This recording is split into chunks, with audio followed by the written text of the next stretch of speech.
Buen día, hoy les venimos a exponer los aportes de la filosofía del derecho en la Edad Antigua. Mi nombre es Fernanda Reyes. Mi nombre es Valentina Vallejo. Mi nombre es Gabriela López. Mi nombre es María Paula López. Mi nombre es Valentina Hernández. Bueno, aportes de la filosofía al derecho en la Edad Antigua. La Edad Antigua es la época histórica que coincide con el surgimiento y desarrollo de las primeras civilizaciones o civilizaciones antiguas. Tradicionalmente, la invención de la escritura se considera el punto de partida de la historia antigua. Convencionalmente, la historiografía ha considerado el hilo que permite marcar el final de la prehistoria y el comienzo de la historia. Fue en Oriente donde se formaron los primeros estados, cuyos espacios geográficos e historia son distintas de los escenarios occidentales de América.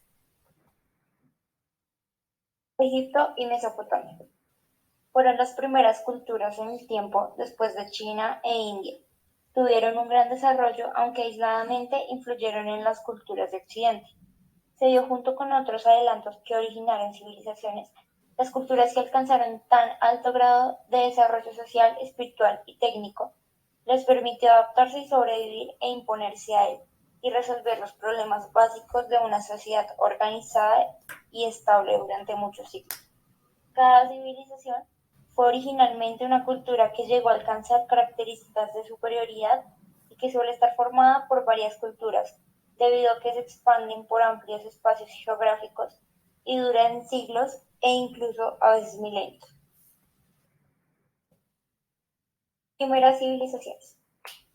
Se originaron en el cercano Oriente en el milenio cuarto antes de Cristo, cuando algunas culturas del Neolítico, que venían desarrollando la agricultura, el pastoreo, la cerámica, la construcción y los trabajos en cobre, alcanzaron adelantos e invenciones, construcción de ciudades, lograron desarrollar el comercio y formar estados o sociedades con gobiernos, leyes, funcionarios e instituciones administrativas, y obviamente con signos de escritura, las cuales fueron registradas con fechas y datos sobre la historia de su existencia.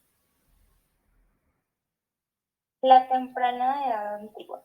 Se formaron otras dos civilizaciones igualmente en las llanuras bañadas por ríos, pero ahora en el lejano oriente, en India, al noroeste junto al río Indio, en China, en el norte junto al río Huanghao.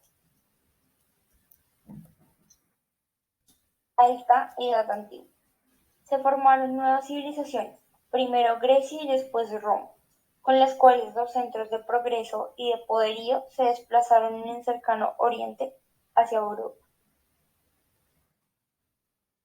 Baja Edad Antigua. Esta surgió en el periodo de transición entre la Edad Antigua y la Edad Media. Edad Antigua en Grecia. Etimología. El nombre de Grecia, en latín, fue dado por los romanos, que literalmente significaba la tierra de los griegos. Alcance personal. Se presentaron grandes acontecimientos con la participación activa de hombres y mujeres, que hicieron que Grecia, en su evolución en forma admirable, pasaron a la posteridad a través de todas las generaciones, como la cuna de Occidente. Alcance espacial. Siguiendo al profesor Augusto Montenegro González, el desarrollo de la civilización griega es totalmente distinta a la evolución de las civilizaciones orientales. Alcance temporal. La protohistoria, la prehistoria y la historia de Grecia se divide en los periodos de línea del tiempo, como es Géminis, minoico, micénico, homérico, arcaico, clásico y helenístico. Ahora, para finalizar, hablemos un poco de la protohistoria, periodo de Génesis prehelénico. En la Génesis, los griegos no se llamaron griegos, sino que tuvieron varios nombres hasta llegar a tener esta denominación: Pelagos, antepasados de los griegos. Bueno, Ahora tenemos el periodo arcaico. Con el inicio de la sociología, este comienza en el periodo de los primeros Juegos Olímpicos. En este periodo se organizan las ciudades-estados que eran llamadas las polis, las cuales tenían sus propias estructuras socioculturales, económicas y políticas. Esto produjo una expansión colonizadora y comercial, debido al crecimiento de la población, así que varias ciudades organizaron expediciones para fundar colonias y así poder incrementar el comercio desplazado a los fenicios. En ese entonces se usó la moneda, que desarrollaron industrias, se difundió la esclavitud y se extendió la cultura griega por todo el Mediterráneo. A continuación, en la transición de la aristocracia y la oligarquía, tenemos que los nuevos comerciantes y propietarios obligaron a la aristocracia a compartir el poder político con nuevas oligarquías, cuyo objetivo era la decadencia del pueblo. Este descontento en sectores menos favorecidos generó revueltas y luchas que dio un origen a la dictadura-tiranía, como la nueva forma de gobierno de estos legisladores llamados dictadores tiranos usurpadores, ya que la situación de los campesinos y obreros era cada día más penosa, generando conflictos y luchas sociales que obligaron a nuevas leyes, dando origen a la democracia. Continuando con el periodo arcaico, las ciudades griegas se regían por el derecho oral y no escrito. Sin embargo, a finales del siglo VII a.C., esto ya no pudo ser posible, ya que nuevos problemas planteados generaron nuevas consecuencias. Estos disturbios y enfrentamientos tuvo la necesidad de hacer un derecho escrito y público llamado el derecho positivo, a través de la codificación de normas jurídicas donde se pretendía acabar con estas luchas sociales y económicas mediante la dictadura-tiranía. Dracón era un ateniense aristócrata que ocupaba un cargo de arconte. Él buscaba quitarles a los nobles la facultad de juzgar arbitrariamente mediante leyes no escritas, así que se le encargó la tarea de proporcionar leyes para todos. En el 621 a.C. se creó la primera codificación de leyes escritas, llamada las leyes de Dracón o el Código de Dracón. Bueno, que significó el primer paso hacia el gobierno republicano y se usó la pena de muerte como un logro para terminar venganzas familiares y generales. Sin embargo, fue calificado como intolerable debido a la dureza de las leyes de Dracón. Pasaron a ser llamadas el Código escrito con sangre. Debido a esto, se buscó suavizarlas y sustituirlas por un ordenamiento. Solón, que era recordado como un ateniense reformador, político y legislador, además de ser un poeta y considerado uno de los 7 sabios de Grecia, afirmaba que nada con exceso, todo con medida, mantenía un comportamiento de los humanos, explicando así que la composición humana de Solón buscaba alcanzar el orden social, político, económico y mantuvo la pena de muerte solo para el homicidio.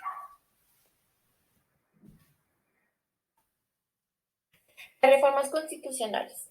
Solón dio 4 reformas constitucionales. El sistema censitario, donde la democracia significó la división de población en cuanto a clases según el volumen de la producción agraria. El poder político de instituciones, donde se creó la Asamblea Popular que tomaba decisiones en el interior y exterior, que necesitaba un equilibrio político. Y por último, la moderación de la pena capital, que modificó el castigo de pena de muerte. Por último, está la dimensión axiológica y arqueológica.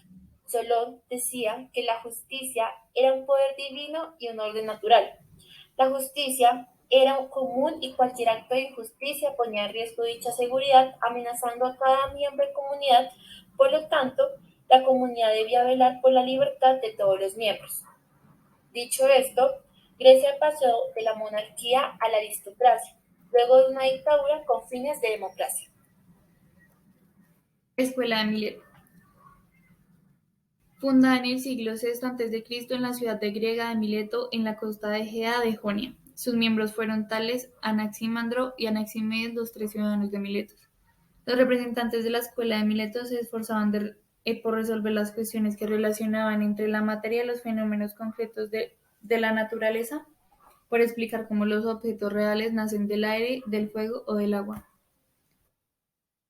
Escuela de Éfeso. Se caracteriza por devenir, por su movimiento y cambio constante, todo se mueve, nada permanece. La teoría heráctico de Éfeso se basaba en un simple hecho que todo estaba en un continuo cambio. Una de las frases que explicaba esta teoría era que nadie se bañaba 2 veces en el mismo río. La escuela se desarrolló durante el año 504 a.C. La escuela pitagórica, conformada por astrólogos, músicos, matemáticos y filósofos cuya creencia más destacada era que todas las cosas son en esencia números. Escuela eleática, sostiene que las cosas sensibles son una esencia, una misma sustancia inmutable, es decir, que las cosas son esencialmente ser. Para Parmenides, describe que antes como una sustancia que ocupa un espacio como la esférica. Escuela socrática, fue fundada por Sócrates y afirma que todo conocimiento procede de los sentidos, siendo el sujeto un único fundamento del mismo, por lo tanto el conocimiento subjetivo era igual que la moral.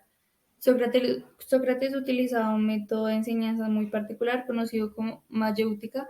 Para él todo el ser humano buscaba por naturaleza de forma innata hacer el bien, y cuando alguien hacía el mal era por ignorancia.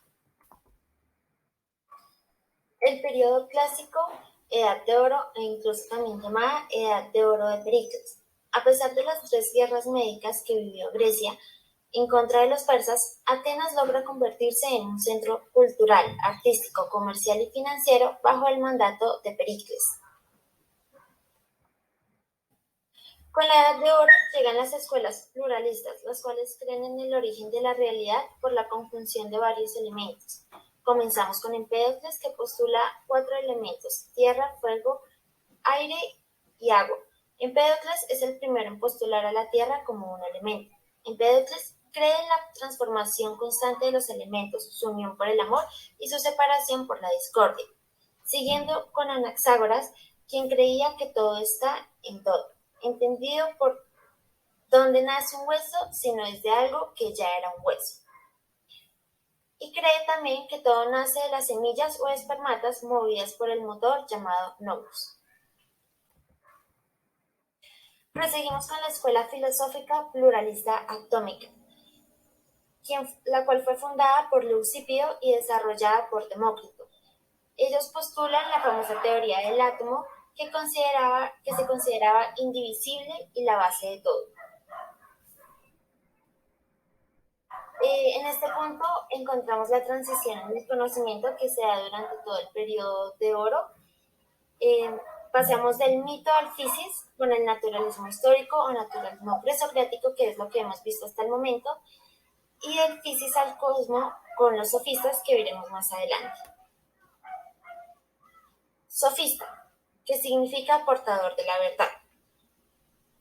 Con su representante más importante, Protágoras, eran maestros en la retórica, la oratoria y la dialéctica. Son los primeros en profesionalizar la pedagogía a cambio de cierta paga. Ellos enseñaban el nuevo saber, la literatura, la ciencia, la filosofía y especialmente la oratoria, como ya dije.